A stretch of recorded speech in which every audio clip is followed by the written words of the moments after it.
But there's another Anglo-Saxon discovery recently made that could prove even more significant than Joe's sword from Kent, and Detectorist Sue Washington is the woman who made it. There's lots of tin foil.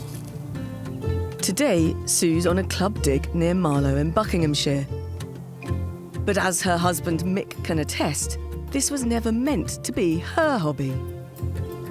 For my 55th birthday, Sue bought me a detector, and we went detecting together. And it was after the first time... I was hooked. Hooked, weren't you? If it were just I detecting, there's no way in the world I would be allowed out from 8 o'clock in the morning till 6 o'clock in the evening. Quite right. Because it's far worse than golf. Oh, that's a good signal at last. The couple are members of the Maidenhead Search Society, and it was on a club dig in 2018, not far from here, that Sue made the find of a lifetime. Suddenly we've got these rims of 2 vessels in the ground. A few of the other members came over and they helped us dig. And people with much more experience than I've got saying, actually, this could be good. This could be really interesting. Sue immediately contacted the Buckinghamshire Finds Liaison Officer, Arwyn Wood, who identified the bowls as 6th century. Today, after 2 years of painstaking conservation work, Arwyn's invited Sue to discover Buck's Museum to see the bowls for the first time since their excavation.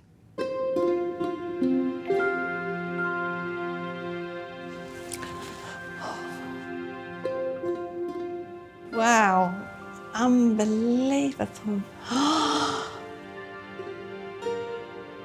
It's fantastic. I cannot believe. They look great, don't they? Oh my God. Actually cannot believe it. How on earth have they got those together? I know. They're beautiful. They're amazing. I love them.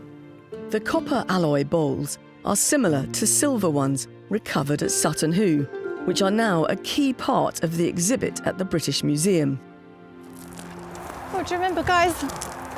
Yes, somewhere Over there? Over there somewhere, just along there. But bronze bowls weren't the only thing unearthed that day.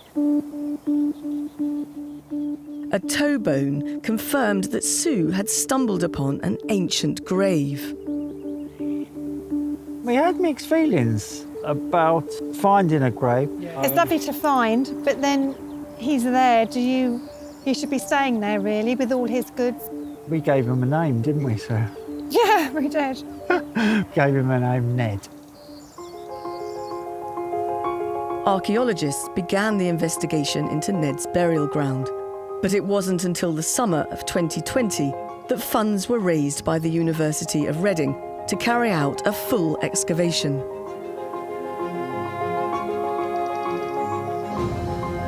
Sue was invited to join the dig, where Ned was revealed in the same position he laid in for 1,500 years. The skeleton was pretty much intact. He was laid perfectly in this grave. And he had his hands clasping his sword. That was very emotional to see that. Spears were laid out down by his feet. And then there were the shears that were by his head. And the tweezers were around there. So I think he probably pruned himself a little bit, liked the way he looked. Typical man. Back at Discover Buck's Museum, the restored bowls are allowing Arwyn to piece together a picture of who Ned was. And it's looking increasingly likely that he was a man of very high status. These are valuable objects, That's and right. it would have been easy for the family to keep the objects, but they felt it was important to place them in the grave. Sue's bowls not only reveal Ned's standing in his community, but his continental connections too.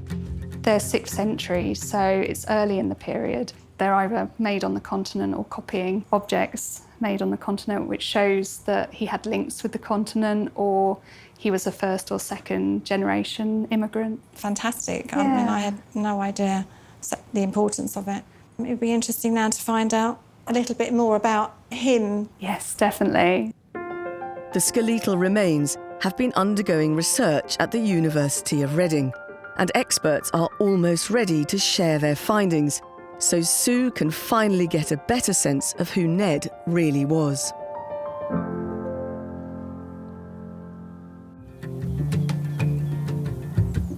The skeletal remains which Sue Washington discovered on a Buckinghamshire hillside have been under analysis at the University of Reading. Today, she's hoping osteologist Professor Mary Lewis and a medieval historian, Professor Gabor Thomas, will be able to tell her more about this mysterious Anglo-Saxon Sue fondly refers to as Ned. Big, strong, good-looking guy. So, yeah, that's the picture I've got in my mind of him. Wow. Oh, my goodness. It's fantastic. Wow. So now that you see him out of the ground, what's your first kind of impression of this guy? Well, his size. I mean, he looks huge. Yeah, I mean, he is really large, so how politically important he might have been as a physical presence, he would have been pretty impressive. Believed to be in his 40s and unusually tall for the period, the way Ned laid in his grave hints he would have made a fearsome warrior. The sword crossed this side of his body. It's almost as though he was just about to draw the sword, and there's got to be significance to that. This was a really prominent site, and it was obviously specifically chosen. Lumps of flint found during Ned's excavation suggest his burial ground may have been clearly marked on the landscape by a large stone mound. We're familiar with earthen barrows in relation to Sutton Hoo, probably the most famous Anglo-Saxon burial site of all, but this may well have been a stone equivalent to one of those. The study of Ned and his burial ground is revealing a man of perhaps similar high status to that of the Sutton Hoo king, but leading a previously unknown Anglo-Saxon community in a Thames Valley area traditionally regarded as a borderland between the powerful kingdoms of Wessex, Mercia and Kent. Back at the University of Reading, Sue Washington is building a better picture of the Anglo-Saxon man whose grave she discovered on a hillside in Buckinghamshire. He's a really large man, and we've estimated that he's over 6 foot, so about 6'2". But something has come to light that throws Sue's vision of Ned into question. We reconstructed the way that he was found in the grave, and it is quite unusual that this leg is kind of coming in at this angle. So we wondered whether there's something wrong with his right leg. When you look at it, it's a very flattened bone compared to the other side, and he's got this kind of very large muscle attachment here. When you compare one side to the other, there's something wrong mechanically with the way he's using his leg. These are his heel bones, or his bones in his ankle, and there's a build-up of bone along here which we don't have on the other side. So all of that put together makes me think that maybe he was born with some kind of developmental problem of his leg. So of course that brings into question, was he really running around the battlefield, with a big sword if he's got a funny leg, maybe he's limping on that side. Further analysis has revealed Ned's physical impairment didn't necessarily prevent him from becoming a formidable warrior. If he was on a horse, that would compensate for the bad leg. It wouldn't matter as much. He'd be using the legs of the horse. And at the moment, we're thinking that there's some evidence for this. So in the arm, we have this area of bone here, which normally it should be quite smooth and quite straight. Okay. But you have this bit of bone. Yes. And all this is to make room for his deltoid muscles. His biceps are also quite built up, so he would have had really strong arms and neck muscles. And when we compare the two sides of his arms, particularly when we take an X-ray and we look at the thickness of the bones, the right side of his arm, which would have been, if he was doing that swinging the sword, is the one that's much more built up. This suggests a lifetime of lifting something really heavy.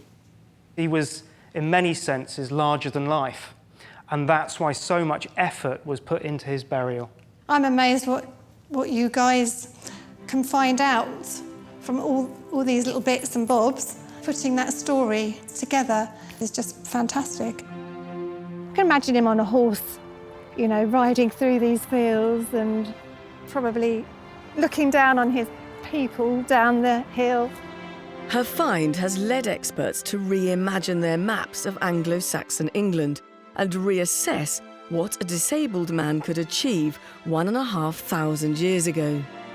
Rather than a vacuum of power in the Thames Valley, it's possible that this physically compromised warlord was on horseback, wielding not only weapons, but also unrivalled power from a Buckinghamshire hillside. I do feel very much attached now to particularly this field, and knowing that the Warlord, as they've called him, which is a fantastic name for him, I feel that he's mine.